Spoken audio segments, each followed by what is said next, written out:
ಎಲ್ಲ ಹಂತದಲ್ಲೂ ರಮೇಶ್ ಜಾರಕಿಹೊಳಿ ಶಿಸ್ತನ್ನು ಉಲ್ಲಂಘನೆ ಮಾಡಿದ್ರು. ಬೆಂಗಳೂರಿನಲ್ಲಿ ಟಿವಿ ನನಗೆ ದಿನೇಶ್ ಗುಂಡೂರಾವ್ ಹೇಳಿಕೆಯನ್ನು ಕೊಟ್ಟಿದ್ದು 7 ತಿಂಗಳಲ್ಲಿ ಸಚಿವರಾಗಿ ಉತ್ತಮವಾದಂಥ ಕೆಲಸ ಮಾಡಿಲ್ಲ. ಮಂತ್ರಿ ಸ್ಥಾನ ಕೆಲಸದ ಬಗ್ಗೆಯೂ ಕೂಡ ಅವರಿಗೆ ನಿರಾಸಕ್ತಿ ಇತ್ತು.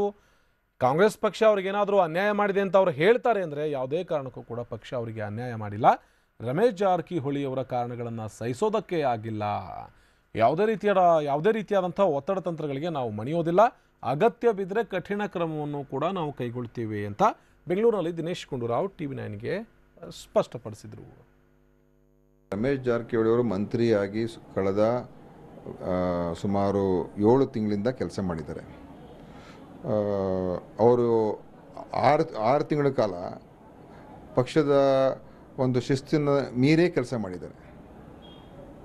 ಮಂತ್ರಿ ಸ್ಥಾನ ಸಿಕ್ಕಲಿಲ್ಲ ಅಂತ ಕೋರಿಗೇನಿಲ್ಲ ಅವ್ರಿಗೆ, ಅಥವಾ ಅವ್ರಿಗೆ ಬೇರೆ ಇನ್ಯಾವುದೇ ರೀತಿ ಅಧಿಕಾರ ಕೊಡಲಿಲ್ಲ ಅಂತ ಕೋರಿಗೇನಿರಲಿಲ್ಲ. ಆದರೂ ಕೂಡ ಅವರು ಪಕ್ಷದ ವಿರುದ್ಧವಾಗಿಯೇ ನಡ್ಕೊಂಡ್ಬರ್ತಾಯಿದ್ರು. ಮತ್ತು ಮಂತ್ರಿಯಾಗಿ ಸಚಿವ ಸಂಪುಟಕ್ಕೆ ಬರದೇ ಇರತಕ್ಕಂಥದ್ದು, ಜಿಲ್ಲೆಯಲ್ಲಿ ಯಾವುದೇ ರೀತಿಯ ಇಲಾಖೆಯ ರಿವ್ಯೂ ಮಾಡದೇ ಇರತಕ್ಕಂಥದ್ದು, ಅವ್ರ ಇಲಾಖೆಯಲ್ಲೂ ಕೂಡ ಎಲ್ಲ ಕಡೆ ರಾಜ್ಯಾದ್ಯಂತ ಪ್ರವಾಸ ಮಾಡಿ ಅದನ್ನು ಅವ್ರ ಇಲಾಖೆಯನ್ನು ಒಂದು ಬದ್ಧತೆಯಿಂದ ಕೆಲಸ ಅದು ಯಾವುದೂ ಮಾಡಲಿಲ್ಲ. ಯಾಕಂದರೆ ಎಲ್ಲೊಂದು ಕಡೆ ಅವ್ರಿಗೆ ನಿರಾಸಕ್ತಿ ಆಗೋಗಿತ್ತು. ಮಂತ್ರಿ ಆಗಿದ್ದು ಕೂಡ ನಿರಾಸಕ್ತಿ ಇತ್ತು. ಸೊ ಅವರ ಜಿಲ್ಲೆ ಮೇಲೂ ಕೂಡ ನಿರಾಸಕ್ತಿ ಇತ್ತು. ಎಲ್ಲೊಂದು ಕಡೆ ಅವರ ಒಂದು ಆ ರೀತಿ ಅವರು ಆಸಕ್ತಿನೇ ಇರಲಿಲ್ಲ ಮಂತ್ರಿಯಾಗಿ ಉಳ್ಕೊಳ್ಳೋದಕ್ಕೆ. ಸೊ ನಮಗೆ ಮಂತ್ರಿಗಳು ಕೆಲಸ ಮಾಡೋರು ಬೇಕು. ನಾವು ಯಾವುದೋ ಒಂದು ಕಾರಣಕ್ಕೋಸ್ಕರ ನಾವು ಒಬ್ಬರ ವ್ಯಕ್ತಿ, ನಾನು ಮೊದಲೇ ಹೇಳಿದಾಗ ವ್ಯಕ್ತಿಗಿಂತ ಕೆಲಸ ಮಾಡ್ತಕ್ಕಂಥವ್ರು, ಬದ್ಧತೆ ಕೆಲಸ ಮಾಡ್ತಕ್ಕಂಥವ್ರು ಬೇಕಾಗಿತ್ತು. ಅದಕ್ಕೆ ಅವ್ರೇನು ಇವತ್ತೇನು ನೀವು ಹೇಳ್ತಾ ಇದ್ದೀರಲ್ಲ, ಇದು ಇವತ್ತೇನು ಪ್ರಶ್ನೆ ಅಲ್ಲ ತಾನೆ. 6 ತಿಂಗಳ ತನಕ ಇದೇ ಪ್ರಶ್ನೆ ನೀವು ಕೇಳ್ತಾ ಇದ್ದೀರಲ್ಲ. ಇವತ್ತು ನೀವು ಕೇಳ್ತಾ ಇರೋದು ಫಸ್ಟ್ ಟೈಮ್ ಕೇಳ್ತಾ ಇರೋದು ನೀವು.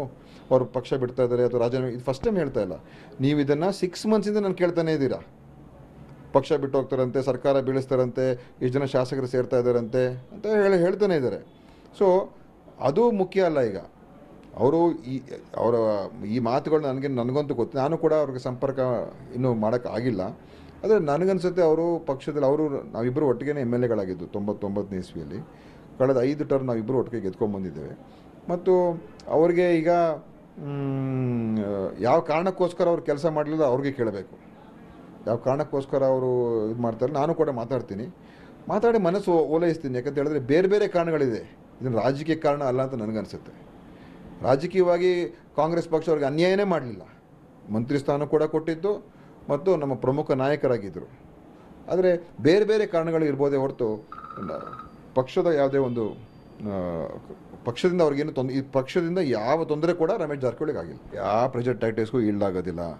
ಯಾರಾದರೂ ಶಿಸ್ತು ಮೀರಿ ಅಥವಾ ಪಕ್ಷದ ವಿರುದ್ಧವಾಗಿ ಚಟುವಟಿಕೆ ಮಾಡಿದ್ರೆ ನಾವು ಭಾಳ ಗಂಭೀರವಾಗಿ ಪರಿಗಣಿಸ್ತೀವಿ ಮತ್ತು ಯಾವ ರೀತಿಯ ಕ್ರಮ ತೊಗೊಳ್ಬೇಕು ಆ ಕ್ರಮ ತೊಗೊಳ್ತೀವಿ. ಯಾಕೆಂದರೆ ನಮಗೆ ಇವತ್ತು ಸರ್ಕಾರ ಚೆನ್ನಾಗಿ ನಡ್ಕೊಂಡು ಹೋಗಬೇಕು.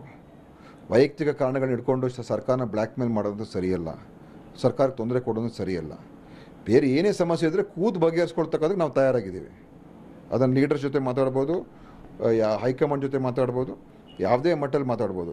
ಆದರೆ ಸರ್ಕಾರಕ್ಕೆ ತೊಂದರೆ ಕೊಡ್ತಕ್ಕಂಥ ರೀತಿಯಲ್ಲಿ ಏನಾದರೂ ಮಾಡೋಕ್ಕೆ ಹೋದರೆ ಅದು ಖಂಡಿತವಾಗಿ ನಾವು ಸಹಿಸೋಕ್ಕಾಗೋದಿಲ್ಲ. ನಾವು ಅದನ್ನು ಭಾಳ ತೀವ್ರವಾಗಿ ಅದರ ಬಗ್ಗೆ ನಾವು ಗಮನ ಕೊಟ್ಟು ಕ್ರಮ ತಗೊಳ್ಬೇಕಾಗ್ತದೆ.